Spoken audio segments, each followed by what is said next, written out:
Hello, Sisi Labs! Gawa tayo ng Ovi chiffon cake. In a mixing bowl, combine 1/2 cup refined sugar and 6 egg yolks. Haluin natin hanggang sa halos mag-melt na ang refined sugar.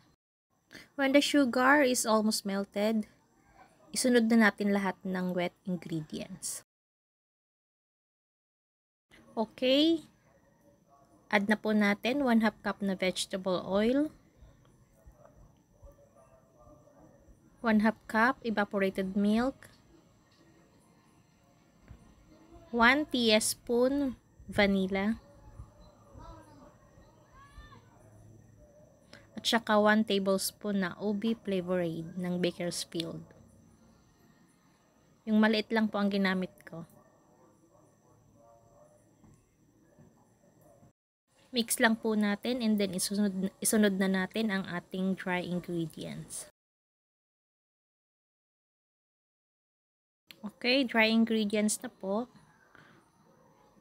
1/2 teaspoon na asin at saka 1 teaspoon na baking powder at saka 1.5 cup na cake flour.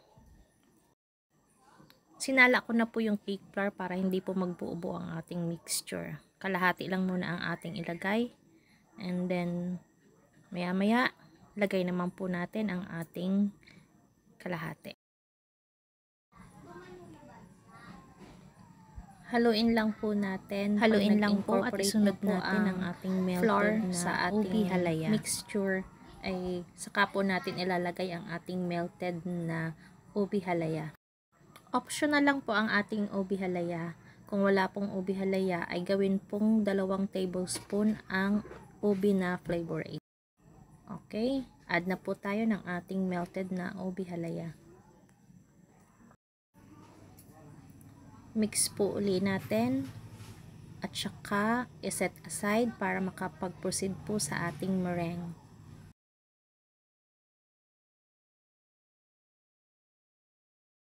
Okay, meringue naman po tayo. 6 egg whites plus 1/2 teaspoon na cream of tartar. I-mix lang po natin until foamy na texture.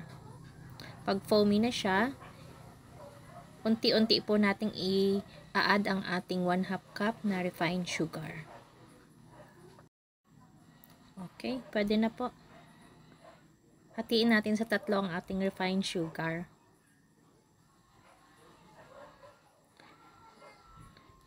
Pag nailagay na po natin lahat ang ating refined sugar, pwede na nating taasan ang speed ng ating mixer.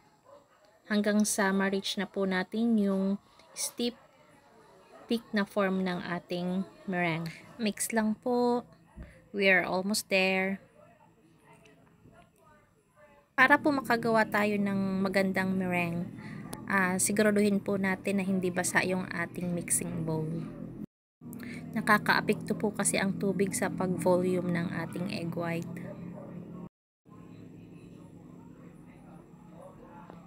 Ayan, nag-volume na po.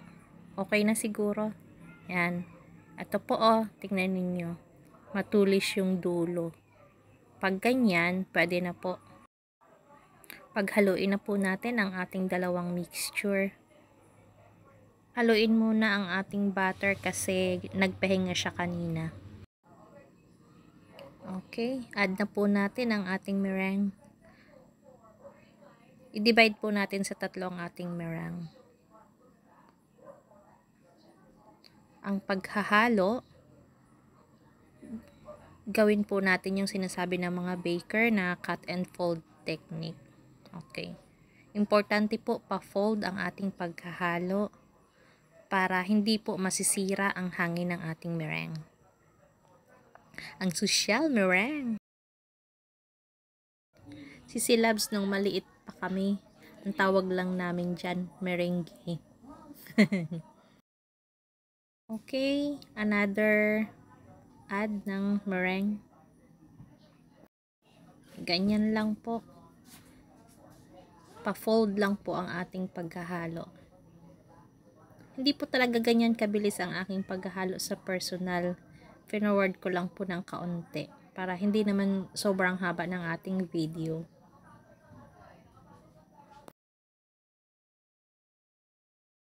Dapat po ay medyo dahan-dahan lang ang ating paghahalo.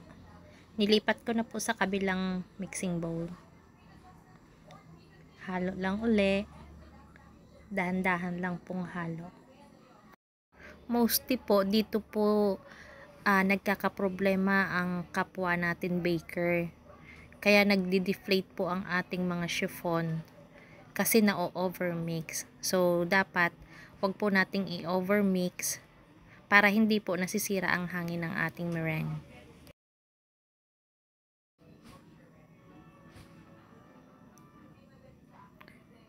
Lipat na po natin lahat. And then, haluin ulit. Tamang paghalo lang po.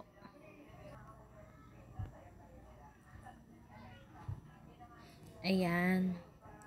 Ganyan lang po.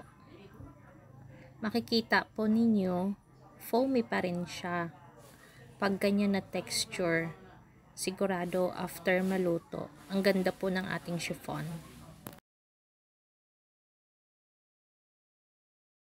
Maya, sa atin pong pagbibake, maglalagay po tayo ng mainit na tubig sa bandang ilalim ng atin pong oven. Sinasabi ko na ngayon kasi mamaya hindi ko po mabibidyohan. Mag-isa lang po kasi akong gumagawa. Yun po ang makakapagpamoist sa ating chiffon. Tinatawag ng mga baker na bain-marie procedure.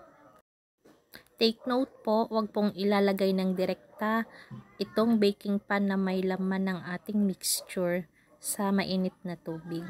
Gumamit po tayo ng rack. Ang akin pong pinaglagyan na baking pan ay 2 7x3. Mamaya mapupuno po yan pagluto na.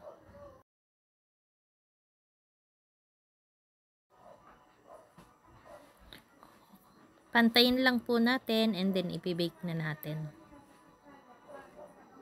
I-bake natin sa preheated na oven, 170 degrees Celsius for 35 to 40 minutes.